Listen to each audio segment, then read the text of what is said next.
په مرکز کې هر قسم فن شته، د تعلیم دپاره شته، صحت دپاره شته، تعمیراتي کارونو دپاره شته، د ډمانو جولاګانو دپاره شته، چې څومره طبقې دي او څومره د دې ادارو سره تعلق ساتي، د هر یو دپاره فن شته. پاکستان کې یو واحد د مدرسې دپاره فن نشته. په ټوله دنیا کې لګیا دی تعلیم، غټه خرچه راځي، خو هغه تعلیمي ادارې چې دی په ټوله دنیا ورکې 140 نمبر باندې زما ستا پاکستان دی. او څه ورکوي؟ حکومت فنډ ورکوي، صوبې ته هم ورکوي، مرکز ته ورکوي، او بیا هم تعلیمي بیړۍ سره غرقه ده. تعلیمي ادارې سرې کمزورې روانې دي، د هغې مقابله کې پرایویټ تعلیم لګیا دی، محنت یې سیوا دی. ولکه تعلیم پیسې شته او بیا هم په ښکته را روانه ده. روز زما خبرې ته به غوږ دی، توجه به کوئ. دا زما ستا د ژوند سره، ځکه دا زما ستا د ټیکسونه دي.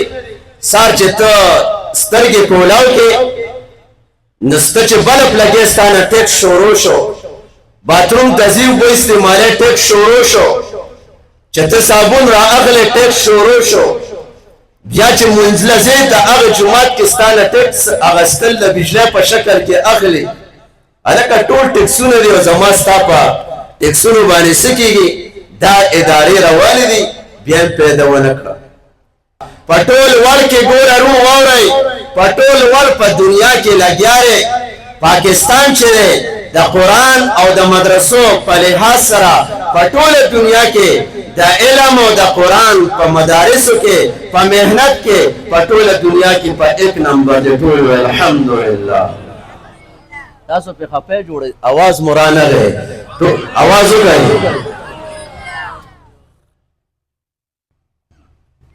او الحمدلله د ځمکې ته 1 لک ته پاسې څه ورکړه؟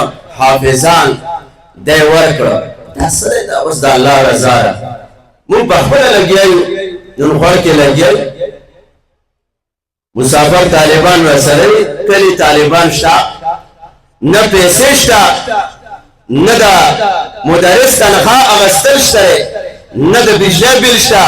هلکه مونږ وایو بچیه سبق وایه. په لاره کوڅو کې ماشوم ګورو، لاس دی نیسو او راولي په دې مدرسو کې داخلو. چېرې ستا بچی دی؟ زما بچی دی، د قوم بچی دی. ځکه د علماو ته پته ده چېرې زمونږ دا کشران پل چې کوم را روان دی دا د یو غټو فتنو سره مخامخ دی. کمې فتنې دي رو؟ تاسو ته پته راکړه، موبایل په شکل کې غټه فتنه راغلې ده، زمونږ کشران په هغې کې لګیا دي. موږ په خپله لګیا په مدرسه کې کله ماښام یې ختم وکړو، دعا کوو یا الله دا کم طالبان دي او کم مدرسو کې دي خدای کامیاب کړي.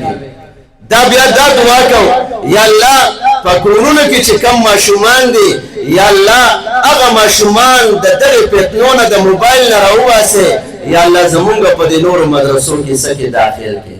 مونږ سره ستاسو د بچو غم دی، ستاسو د بچو غم دی، فکر دی چېرې دا به قرآن زده کړي او دا به څه شي؟ د الله خاص بندگان بشي او ستا د آخرت ګټه بشي. د دنیا ګټه هم دی ده، د آخرت ګټه هم ده. نو ځکه وروڼه الله قرآن کې فرمایي قل بفضل الله.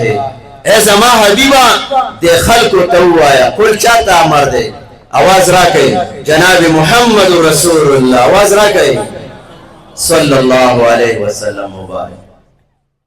سواته وایي بفضل الله، اے په دې فضل باندې و برحمته، د رحمت باندې.